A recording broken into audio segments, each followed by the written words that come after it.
3, Iswaran the Storyteller. This is what we have seen in the previous video, that Iswaran was telling him a story about an elephant who escaped from the timber yard, and he went on doing all sorts of destructions. Now he's telling how he controlled that menacing elephant. The elephant grunted and menacingly swung a branch of tree which it held with its trunk. It stamped its feet, kicking up a lot of mud and stick in hand. People were watching the scene hypnotized from nearby houses. And Iswaran said that people were watching all the scenes as if they were hypnotized. Hypnotized means जैसे वो कोई जादू हो गया, वो लगातार उसको देखे जा रहे हैं अपने हाउस टॉप से, छत से. Hypnotized means as if they were under magical spell. The elephant looked at me, red-eyed, ready to rush towards me. Now he describes the elephant लाल आंखों से उसकी तरफ दौड़ा रहा है. It lifted its trunk and trumpeted loudly. Trumpeted means it made loud sound. At that moment, I moved forward and mustering all my force. And then Iswaran said कि at that moment उसने पूरी अपनी force लगा दी. Mustering means gathering all his force, पूरी ताकत लगाकर he wagged its third toenail on the quick. Wagged means struck heavily. जो elephant की जो थर्ड टो नेल था, जो नाखून था तीसरे वाला पैर का, उसको उसने वैग किया. वैग मीन्स उसमें बहुत तेज से हमला कर दिया, स्ट्राइक किया उसे heavily. Okay. The beast looked stunned. और बीस्ट वो जो एलिफेंट था वो एकदम स्टन्ड रह गया, अमेज्ड रह गया कि ये क्या हो गया for a moment. Then it shivered from head to toe. और वो फिर ट्रेम्बल करने लगा, शिवर करने लगा, कांपने लगा. And collapsed. Collapse means and then the elephant fell down. At this point, Iswaran would leave the story unfinished and get up mumbling. और ऐसे पॉइंट पे ईश्वरन स्टोरी को छोड़ गया, उसने अनफिनिश्ड स्टोरी को छोड़ दिया. And he get up mumbling. Mumbling means speaking in low whispers. I will be back after lighting the gas and warming up the dinner. And he said that he will go and bring the dinner. Mahendra, who had been listening with rapt attention. Rapt attention means with great attention, with totally attracted towards the story, would be left hanging. और महेंद्र जो है वो ऐसे ही रह गया लटका हुआ. When he returned, Eswaran would not pick up the thread of the story right away. और जब वो आया तो ईश्वरन ने एकदम से स्टोरी स्टार्ट नहीं किया. Mahendra would have to remind him that the conclusion was pending. और फिर महेंद्र उसको याद दिलाता है कि बताइए उसका क्या कंक्लूजन था. Well, a veterinary doctor was summoned to revive that animal. And then Eswaran said कि एक veterinary doctor, the animal doctor is called veterinary doctor, को बुलाया गया. Was summoned means called to revive the animal. Revive means to bring the elephant back to life. वो क्योंकि unconscious हो गया था, बेहोश हो गया था. Eswaran would shrug casually. Shrug means अपने shoulders को pull कर. He would pull shoulders ऐसे करके ना. 2 days later it was led away by its महावत to the jungle. And then afterwards he said कि 2 दिन के बाद उसका महावत आगे उसे ले गया. Well, how did you manage to do it, Eswaran? How did you bring down the beast?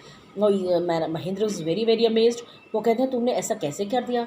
It has something to do with the Japanese art, I think sir. Karate और जूजित्सु it is called. और उसे बताया sir ये शायद एक Japanese art है. Karate या कोई और जूजित्सु मीन्स कोई और मार्शल आर्ट है. And I had read about it somewhere. It temporarily paralyzes the nervous system, you see. And then he said that it weakens. Paralyzes means it weakens the nervous system at that time. Not a day passed without Iswaran recounting some story packed with adventure, horror and suspense. Not a day passed. कोई भी दिन नहीं जाता था जब Eswaran would recount, would tell him the story which is full of, packed means full of adventure. Adventurous story होती थी, बड़ी risky story, full of horror. Horror means fear and suspense. Whether the story was credible or not, Mahendra enjoyed listening to it because of the inimitable way in which it was told. अब कहते हैं whether the story was credible, चाहे वो story believable है या नहीं. Credible means believable. But Mahendra enjoyed listening to it because it was of the inimitable. Inimitable means impossible to imitate. ऐसे वो इसको imitate करता था कि कोई कर नहीं सकता. Eswaran seemed to more then make up for the absence of a TV in Mahendra's living quarters. और Eswaran would make up for the absence of TV. Eswaran जो है टीवी की कमी पूरी कर देता था. One morning when Mahendra was having breakfast, Iswaran asked, "Can I make something special for dinner tonight, sir? After all, today is an auspicious day. According to tradition, we prepare various dishes to feed the spirits of our ancestors today." And he took the permission from Mahendra कि आज जो है बड़ा auspicious day है, auspicious means holy day है, और according to the tradition that is the ritual, उन्हें अपने स्पिरिट्स के लिए, आत्माओं के लिए कुछ अच्छा बनाना है। That night, Mahendra enjoyed the most delicious dinner and complimented Iswaran on his culinary skills. और उस दिन उसने बहुत डिलीशियस डिनर बनाया and Mahendra complimented him, congratulated him for his culinary means cooking skills. He seemed very pleased but unexpectedly launched into a most garish account involving the supernatural.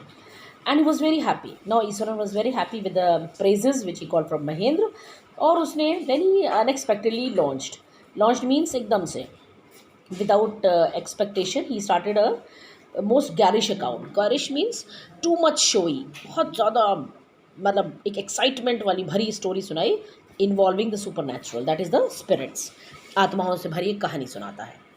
You know, sir, this entire factory area we are occupying once a burial ground. उसने बताया कि जो factory का area है वो एक बार कब्रिस्तान था, burial ground. Mahendra was jerked out of the pleasant reverie he had drifted into after the satisfying meal. And after listening the Mahendra was jerked out. उसको एक jerk सा लगा. He was amazed. And he ऐसा लगा जैसे he came out of the pleasant, very good reverie. Reverie means dream. He had drifted into after the satisfying meal. इतना अच्छा मील खाने के बाद, डिनर के बाद, वो एक अच्छे से रेवरी में, ड्रीम में चला गया और वो एकदम से उसमें बाहर आता है कि ये क्या कह दिया इसने. I knew on the first day itself when I saw a human skull lying on the path. Even now I come across a number of skulls and bones. Iswaran continued. Eswaran कहता है कि एक दिन उसको एक ह्यूमन का खोपड़ी मिली, human school मिला, और उसे अक्सर ऐसे चीज़ें मिलती रहती हैं. He went on to narrate how he sometimes saw ghosts at night. And not only this, he also told कि कैसे उसे रात में कभी कभी घोस्ट भी दिखती हैं, भूत भी दिखते हैं. I am not easily frightened by these things, sir. I am a brave fellow. But one horrible ghost of woman which appears off and on at midnight during the full moon. It is an ugly creature with matted hair and shriveled face like a skeleton holding a fetus in its arm. और फिर उससे पूरा बताता है कि sir I am not easily, होता है ना, ही वॉज नॉट फ्राइटेड और he was not afraid of these things, he was a brave fellow. पर वो कहता है कि सर एक हॉरिबल घोस्ट, एक बड़ी ही अनप्लेजेंट घोस्ट आती है, वो आती है और जाती है मिड नाइट में, आधी रात में, फुल मून के दिन. वो कहने बड़ा डर्टी सा क्रीचर है विद मैटेड हेयर, टैंगल्ड उसके हेयर हैं, उलझे हुए बाल हैं, टैंगल्ड एंड श्रिवल्ड फेस है, ड्राइड अप फेस है, जैसे कि कोई स्केलेटन हो, होल्डिंग अ फिटस इंसान, जैसे कहीं वो कोई अनबॉर्न बच्चा अपने हाथ में ले रही है. So this is all about in this video. Thank you.